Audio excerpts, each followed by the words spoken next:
Hello students, welcome you all for Science and Technology digital class. You all must be staying safe in your houses. Let's begin with our next lesson. Students, can you recall the five kingdom classification given by Whittaker? All living things are classified into five kingdoms. They are Kingdom Monera, Kingdom Protista, Kingdom Fungi, Kingdom Plantae, and Kingdom Animalia. All this part you have already studied in your previous standards. Living organisms from Kingdom Monera and Kingdom Protista are known as microorganisms. Just observe the picture here. Here, some microorganisms are shown. Like these microorganisms are present everywhere in air, water, soil, and even the bodies of the animals too. Some of them are useful while some are harmful. Some of them are disease producing. Nowadays, we all are facing corona pandemic situation. This corona pandemic is caused due to COVID-19 virus, which is also a microorganism. Micro means very, very small. Microorganisms or microbes cannot be seen with our unaided eyes or naked eyes. They can be seen only under the microscope. Just observe the picture here. It has been shown compound microscope. Under such microscope only we can observe the microbes or microorganisms. So what are microorganisms? Microorganisms are very small organisms which cannot be seen with the unaided eye. Bacteria, fungi, protozoa, algae, viruses are examples. Some are pathogenic germ, refers to a rapidly growing cell. So students, let's start with our next lesson and understand something more about microbes. Lesson number 8, useful and harmful microbes. Microbes which are present in our surrounding may be useful or harmful. Which are useful microbes? What are their uses? Which are harmful microbes? What are their effects on us? All this we will learn in this lesson. I hope you all must have your textbooks with you. So just open textbook page number 88. Let's see some useful microbes. First, that is lactobacilli, which is present in curd or yogurt. From milk, we get various milk products such as buttermilk, butter, yogurt or curd, or we say it as dahi, etc. Take a drop of fresh buttermilk on a glass slide. Stain it with methylene blue and put a cover slip over it. Observe the smear under the compound microscope. Just observe the picture over here. Fresh curd or yogurt has been shown, and if its sample is taken on a glass slide and if it is observed under the microscope, you will see like this way organisms in the curd which are moving. You will notice the blue or pink rod-shaped organisms moving around. They are lactobacilli, a kind of bacteria. They are minute and rectangular in shape. Lactobacilli bacteria are anaerobic in nature. That means they do not require oxygen for respiration. These bacteria are present in buttermilk and yogurt. Because of it, yogurt is sour in taste.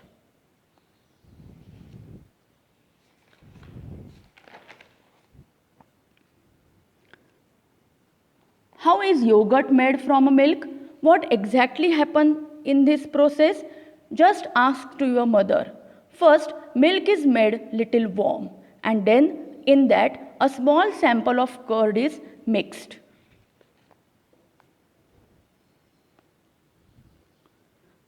The lactobacilli convert lactose, sugar in the milk, into lactic acid. This process is called as fermentation. As a result, pH of milk decreases, causing coagulation of milk proteins. Coagulation means all the milk proteins get collected. Thus, milk proteins are separated from other constituents of milk. By this way, milk changes into yogurt. Students, if you try to take a yogurt by the help of spoon, the water remains there only and you will get a thick curd. This is nothing but coagulation. Yogurt has a specific sour taste due to lactic acid. The low pH destroys harmful microbes present in the milk. Students, just write all these points in your notebook. So, by this way, the curd is made from milk. Now, just observe page number 88 of your textbook. Use your brain power. Why do doctors advise you to have yogurt or buttermilk if you have indigestion or abdominal discomfort? Indigestion generally occurs due to spicy food, which causes more secretion of acids in the stomach.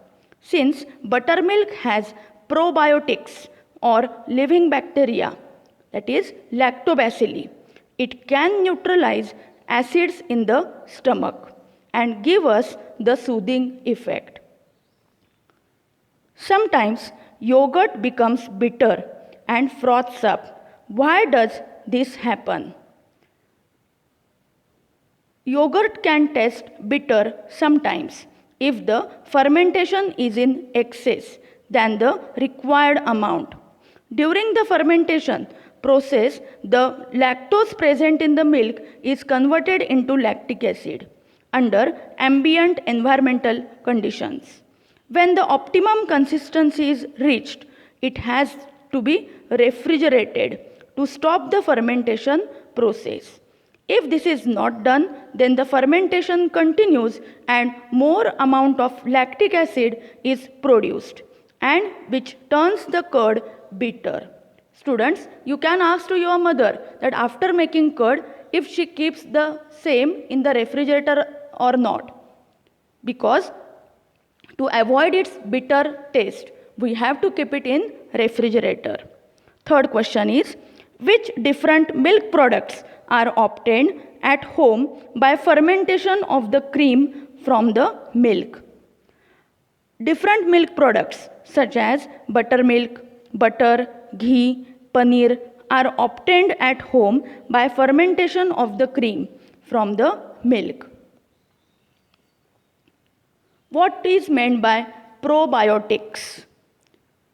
Yogurt and other foodstuffs that are popular nowadays. Which are they? Anybody knows? Just observe the picture over here. Nowadays in the market, yogurt, which is probiotic dahi, and Yakult, fermented milk drink, are available. These products contain useful microbes like lactobacilli, which can be eatable. Such eatables are healthy because they kill the harmful bacteria like Clostridium in the alimentary canal and help to improve immunity. What is meant by Clostridium? We will further see in the video. So students, that is why in our Indian thali, it is always given at the end of the lunch or dinner a bowl of curd or buttermilk to avoid indigestion. Now, where the lactobacilli bacteria are used, just refer the page number 89 of your textbook. Mark it. Uses of lactobacilli. Various milk products like yogurt, buttermilk, ghee, cheese, shrikhand, etc. can be obtained by fermentation of milk. Lactobacilli fermentation is useful for large-scale production of cider, cocoa, pickles of vegetables, etc. Lactobacilli and some other useful microbes taken together are used to treat abdominal discomfort.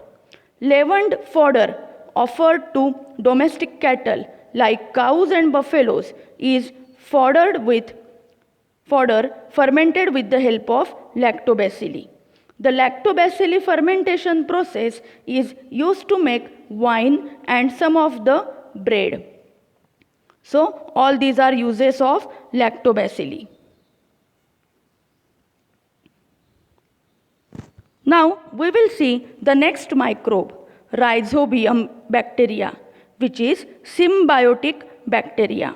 These bacteria are present in the root nodules of the plants like groundnut, soybean, or any other beans. Rhizobium bacteria live in colonies in the root nodules of leguminous plants. Now what is meant by leguminous plants? The plants which are getting legumes under the ground. So just observe here the picture. You will see some root nodules over here. So in the root nodules of leguminous plants like groundnut or any other beans, the Rhizobium bacteria live in colonies. Plants cannot take directly the nitrogen from the atmosphere.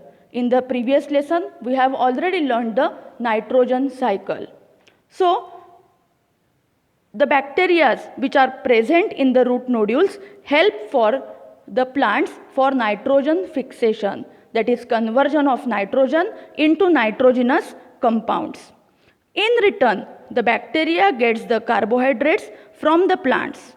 This process is called as symbiosis. Mutually, both these, that is bacteria and plants, they help each other, and this process is known as symbiosis. So just observe here the slide. The root nodule of the leguminous plant has been shown, and here how the bacteria are making the colonies, that has been shown. So Rhizobium bacteria have ability to take atmospheric nitrogen and convert it into a soluble form. These bacteria live in the roots of the leguminous plants. Now, students, if we take a section of root nodule of any leguminous plant, here it has been shown soybean plant. The same diagram is shown on page number 89. So if we take a plantlet of fenugreek, groundnut or any bean plant, wash the root nodules thoroughly and take a very thin section of it. Place it in a solution of safranin for 2-3 minutes. Safranin is a stain used to color. Observe it under the microscope. The pinkish rod-shaped organisms are nothing but the Rhizobium bacteria. Here also you can see the Rhizobium bacteria. So these Rhizobium bacteria are useful microbes for us. Now what is the role and importance of Rhizobium? Just see over here. Rhizobia living in root nodules supply nitrates, nitrites and amino acids to that plant, and in exchange get energy in the form of carbohydrates from it. Such a mutually beneficial relationship is called as symbiosis. Rhizobia produce nitrogenous compounds from atmospheric nitrogen. Beans and pulses are rich in proteins due to the nitrogenous compounds made available by rhizoids. So students, just write all these points in your notebook.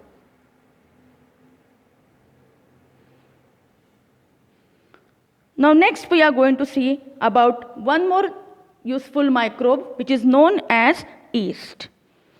Just observe here the picture. In the market we get this yeast powder, which is known as dry active yeast. Bring active dry yeast from the market. It has been shown over here. It is in the form of granules. Mix a spoonful of yeast, 2 spoonfuls of sugar with a specific quantity of lukewarm water in a bottle. Fix a balloon on the mouth of a bottle. Just observe here the picture that we have mixed dry active yeast in lukewarm water and sugar. Keep this as it is for 10 to 15 minutes.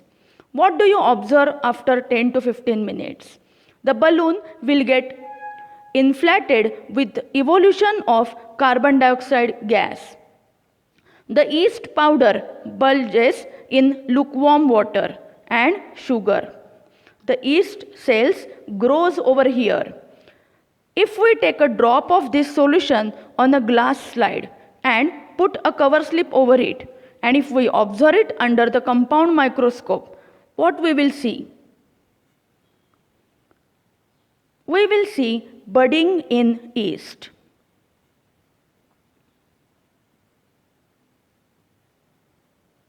Just observe the picture over here. If the yeast which is present in the bottle, if we take its sample on a glass slide and observe it under the compound microscope, you will see like this way moving organisms. Under the compound microscope, we will see colorless oval yeast cells. Some of those cells may have small round bodies attached to them. These are new daughter cells of yeast in the process of formation. This method of asexual reproduction is called budding. So students, by this method, the yeast cells grows or produces another yeast cell, and so this process is known as budding. Let's know something more about yeast.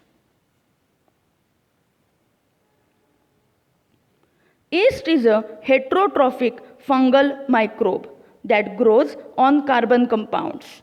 Yeast is a unicellular fungus with 1500 different species in existence. The yeast is a eukaryotic type of cell. Yeast grows and multiply very quickly due to the carbon compounds in sugar solution. In the process of obtaining nutrition, yeast cells convert the carbohydrates in the solution into alcohol and carbon dioxide. This process is known as fermentation. Now students, this yeast is used for many purposes in food industry. Where it is used, now that we will see. Just see here uses of yeast. Yeast is used for making bread. Students, all of you know that bread which we get in the market is soft and spongy with some holes. It is because of yeast. In bread, pizza, all these things the yeast is added. Yeast is also used for the production of ethanol. Ethanol is a byproduct of molasses of sugar industry. Yeast is also used for making various alcoholic beverages. So, just see on the internet how bread is made by the help of yeast. Often, alcohol is produced along with sugar in sugar factories. Molasses is produced from sugarcane juice. It is rich in carbohydrates. Molasses is fermented with the help of yeast. In this process, ethanol alcohol is produced as a primary product and ester and other alcohols as secondary product. Spirit and other alcohols can be obtained from ethanol. Ethanol is also a smokeless and high quality fuel. Besides, molasses, maize, barley, and other grains are also used for industrial production of ethanol. Glucose and fructose, the sugars present in the grape juice, are also fermented with the help of yeast to produce the alcohol which is used for making wines. So, all these are the uses of yeast.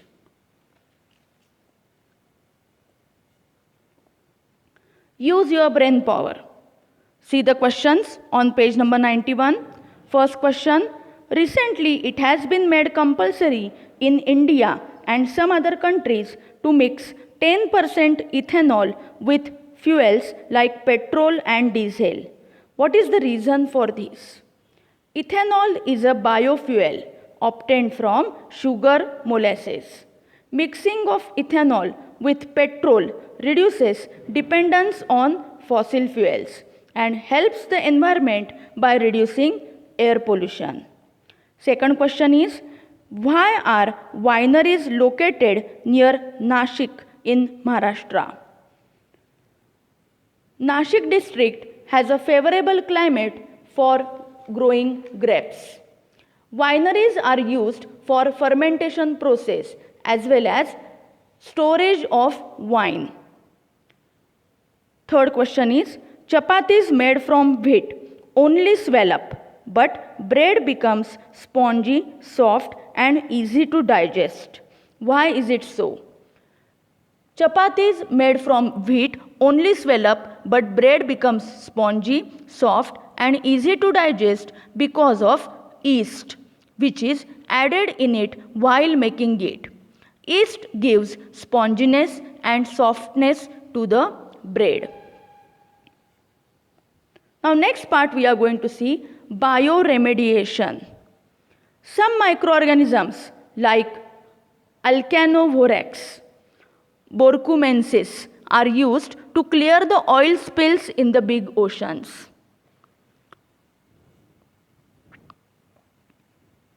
Now what is meant by oil spills? The cargo ships which are carrying the oil tankers, heavy oil tankers, sometimes some oil may get spilled into the oceans. Because of that, the aquatic life which is there in the oceans may come into danger. And so how these oil layers are cleared? By the help of microorganisms. So this process is known as bioremediation. This part we will study in detail in standard 10th. The next part is antibiotics. When we fall ill, we go to a doctor. Doctor gives us some medicines. Some of them are known as antibiotics. What are antibiotics? Now we will see. So what are antibiotics? Just refer page number 91 of your textbook. Carbon compounds obtained from some bacteria and fungi for destroying or preventing the growth of harmful microorganisms are called as antibiotics. Even a disease like tuberculosis has been almost completely eradicated from some countries. Antibiotics mainly act against bacteria. Some antibiotics destroy protozoa. The next part is types of antibiotics. Now, there are two types of antibiotics, broad spectrum antibiotics and narrow spectrum antibiotics. What is meant by these two? Broad spectrum antibiotics are useful against wide variety of bacteria. For example, ampicillin, amoxicillin, tetracycline, etc. Narrow spectrum antibiotics are useful against specific variety of bacteria. For example, penicillin, gentamicin, erythromycin, etc.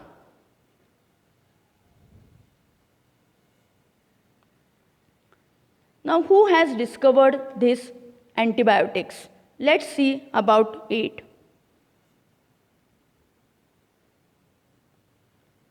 Just refer your page number 92.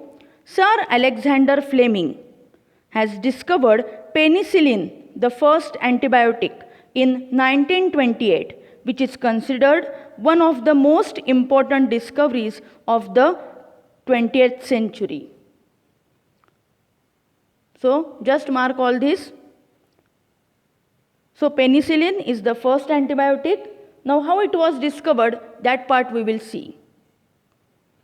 What is penicillin? Just refer page number 92 of your textbook. Penicillin is a group of antibiotics obtained from a fungus Penicillium and is used for controlling the infections caused by bacteria like Staphylococci, Clostridia, Streptococci, etc. Medicines containing penicillin are useful to treat certain bacterial infections of the ear, nose, throat, and skin, as well as diseases like pneumonia and scarlet fever. So, penicillin is a medicine or antibiotic which is made from the fungus itself only, that is Penicillium. Now students, always remember, when we go to doctor, doctors always gives us antibiotics to get cured faster. But what precautions we should take while taking the antibiotics? Just see. Antibiotics should be taken only when prescribed by a doctor. Don't purchase any antibiotic from medical stores without a prescription from a doctor. Don't consume antibiotics on your own to treat common diseases like a throat infection, common cold, or influenza. Even if you feel well before completing of the prescribed course of the antibiotic, you must continue and complete it. Don't suggest to others the antibiotics which were useful to you. So all these points we have to always remember while using antibiotics.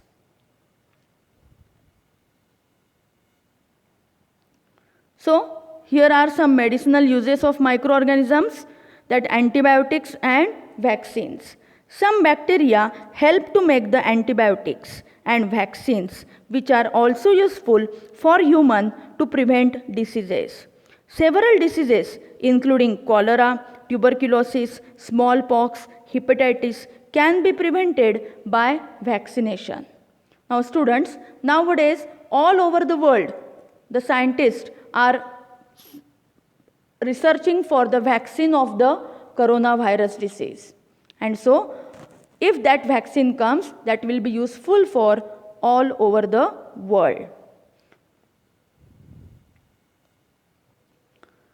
Now students, as we have seen useful microorganisms, there are some harmful microorganisms also.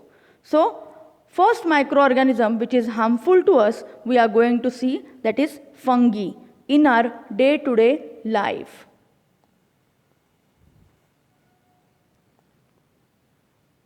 Just observe the picture here. The fungus which is grown on bread, wood, leather, gunny bags, walls, and even in the food items like pickle has been shown over here. Which changes do you notice in leather articles and gunny bags during the rainy season? For how long afterwards can you use those articles? Why do these articles not get spoiled during the summer or winter? Now students, in our Lonavala, as the climate is humid or in rainy season everywhere moisture is there, we always see the fungus everywhere. And so, what is this fungus and what it causes, that now we will see. Microscopic spores of fungi are present in the air. If there is sufficient moisture, spores germinate on cotton fabric, gunny bags, leather, wooden items, etc. The fungal hyphae penetrate deep into the material to obtain nutrition and to reproduce. This causes the materials to wear and become weak. As a result, gunny bags, leather items like shoes, purses, belts, etc., on which fungi have grown do not last long. Wooden items also get spoiled. So students, we always see such fungus on various materials in rainy season. Sometimes you may notice a black powder or white disc floating on the pickle or muramba. Just observe here picture. When a jar is opened after a long time, what exactly is that? Why are such food items are not good to eat?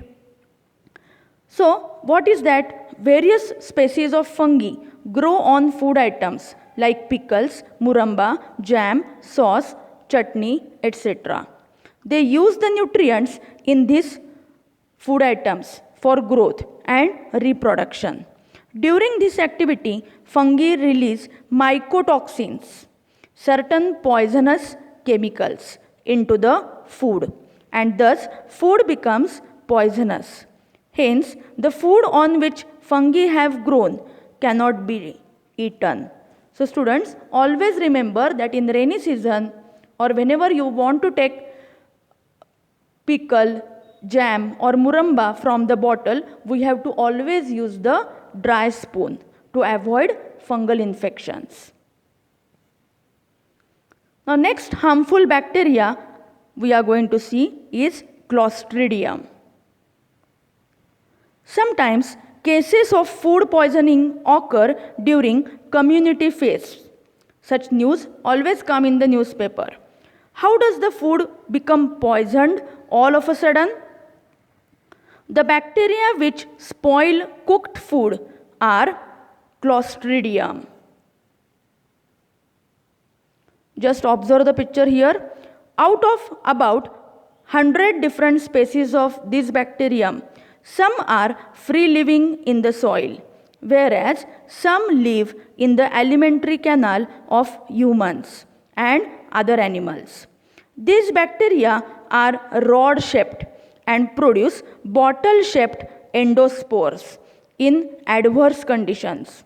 One special characteristic of these bacteria is that they cannot withstand the normal oxygen level of the air because they grow in anaerobic conditions. So students, always remember that when we are eating any ready-made food items, all those food items must be freshly prepared, or we have to always check the expiry dates on them, because if the food items are eaten after the expiry date, that may cause food poisoning because of Clostridium bacteria. Do only Clostridium bacteria causes illness? No. There are some other harmful microorganisms also. Which are they? Just observe the picture over here. Bacteria, viruses, protozoa, all these also cause some diseases to us. Some bacteria causes diseases like tuberculosis, cholera, typhoid, etc. Various viruses may cause diseases like measles, chickenpox, polio, hepatitis A, and nowadays corona disease. Protozoa may cause the disease like malaria. So other kinds of microorganisms like bacteria, viruses, protozoa and fungi are also responsible for different diseases that affect humans. Viruses are the smaller than bacteria and can grow and reproduce only in living cells. So all these microorganisms also are harmful to us. An introduction to scientists. Just refer page number 93. It was believed that meat gets spoiled due to some bacteria of the bacillus type, but the exact type of bacillus was not known. Van Immergem proved that the anaerobic bacterium Clostridium botulinum is responsible for food poisoning.